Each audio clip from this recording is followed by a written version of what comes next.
my plague.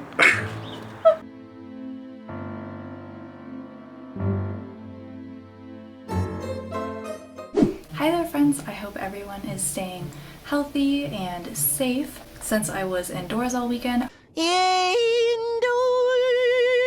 And I just wanted to build something with some like scrap foam that I had laying around. So I went ahead and I built. Wow, it's the Girros, is it Girros? Headpiece from Monster Hunter World. But yeah, so I've always wanted to make a Plague Doctor mask, so I'm really excited that I finally did it. So yeah, this is how it came out. Whenever I can, I would like to get new lenses because it doesn't actually fit. I'm just going to go over how I made this. So this pattern that I purchased is actually a pattern from a wonderful creator called ZolusProps, and he made an awesome Plague Doctor mask, and I actually came across the video on YouTube, and I'm really glad that he had this pattern because I've never made a mask before. So this was my first time ever even attempting a mask, except for like a helmet. I've never like done anything on my face. So yeah, I was really happy to come across that. It's $2. I can link everything so you can find it as well. I did modify it a little bit. I did shorten the beak just to kind of match the original art just a little bit better. The design, the beak is still shorter and it's more like a, I'm not good with birds and remembering birds, but it's got a short beak on it.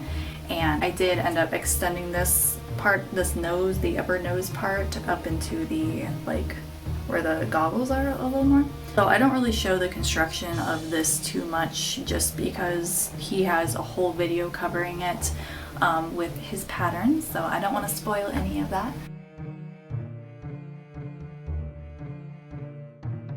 I did put an upper layer of 4mm EVA foam, and this is just to add, it just looks like a metal armor piece that they put on here. I'm not entirely too sure, but it's just a little extra piece.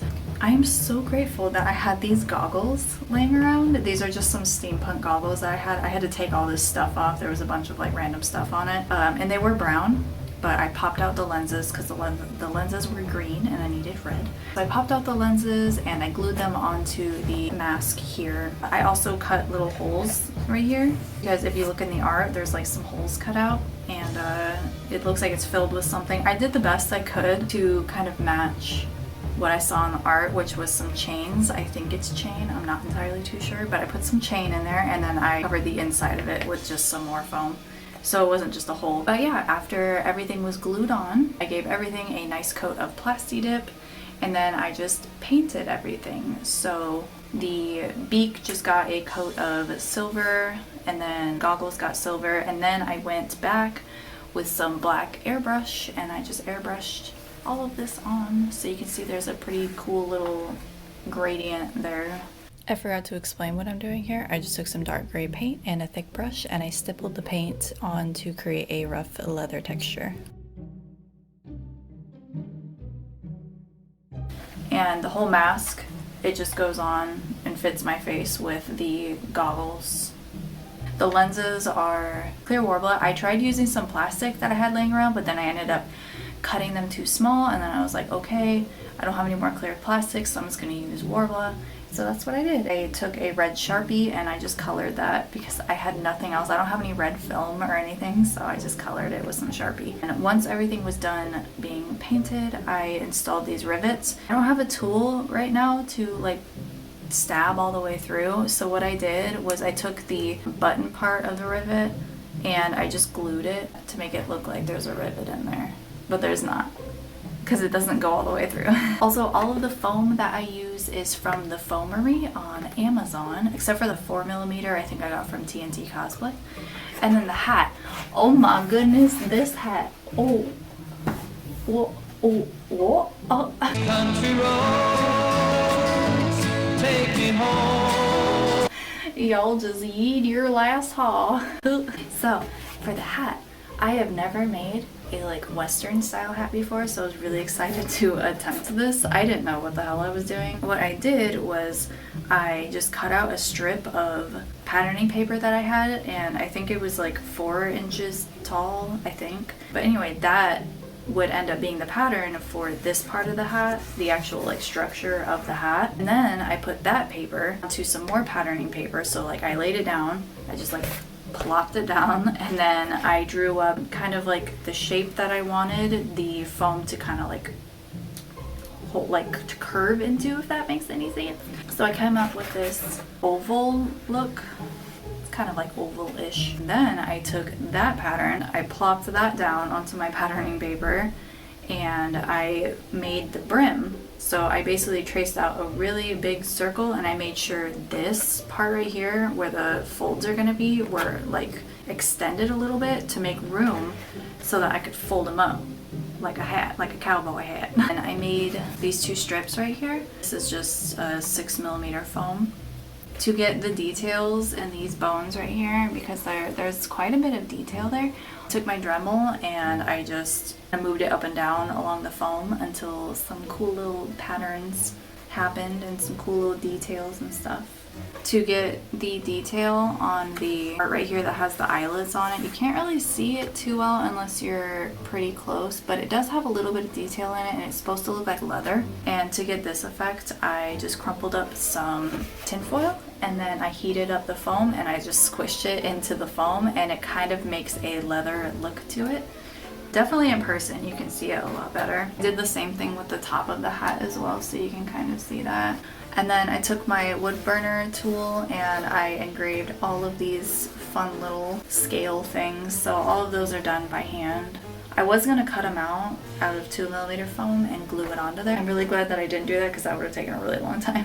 And for this little piece right here, it's just 10mm foam, so circle, and I used my wood burner to get these little details. And then this is just a piece of 6mm foam, and I cut some lines into it and heated it up, and that opened up the lines. When you take heat to a cut mark that you made on some foam, it'll open it up and you get some really cool little details and stuff. And that's what I did here too with these lines, these separations.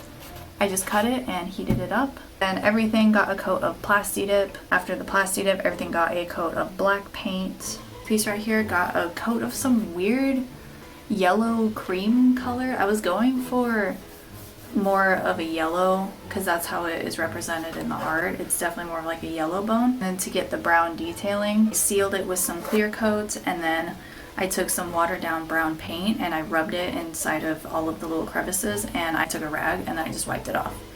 And that leaves all of the crevices nice and dark, but you still get the bright yellow finish on it. I installed the eyelets. I did that by measuring like 1 inch apart from each other, and I actually just took the eyelet and I like stabbed it so I knew where to pierce it.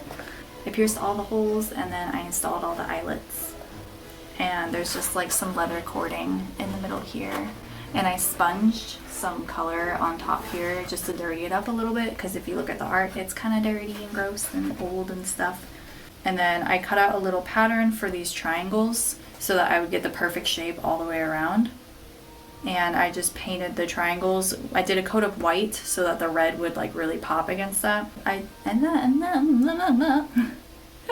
I just colored the red, and that's really about it. I think that's everything. This is what the inside looks like. It's kind of ugly. Oh, and I sewed some stitches around the top too. If you look kind of closely, you can see the stitching. I hope you guys like this video. If you too are a little creator or a little maker who is stuck at home and you need a thing to make, you could always make a plague doctor mask. Also, I'm filming on my phone right now, which is very different. I got a Google Pixel 3a XL, and it's really nice. It's so much better than my old phone. I hope you guys have a super awesome rest of the day, and I will see you guys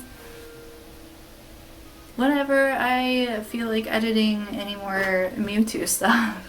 Oh, and thank you so much to my patrons. You guys are amazing. Hold on, I gotta like come over here so I can read you guys off of a list, because I can never remember anything. I'm very sorry. I'm sorry.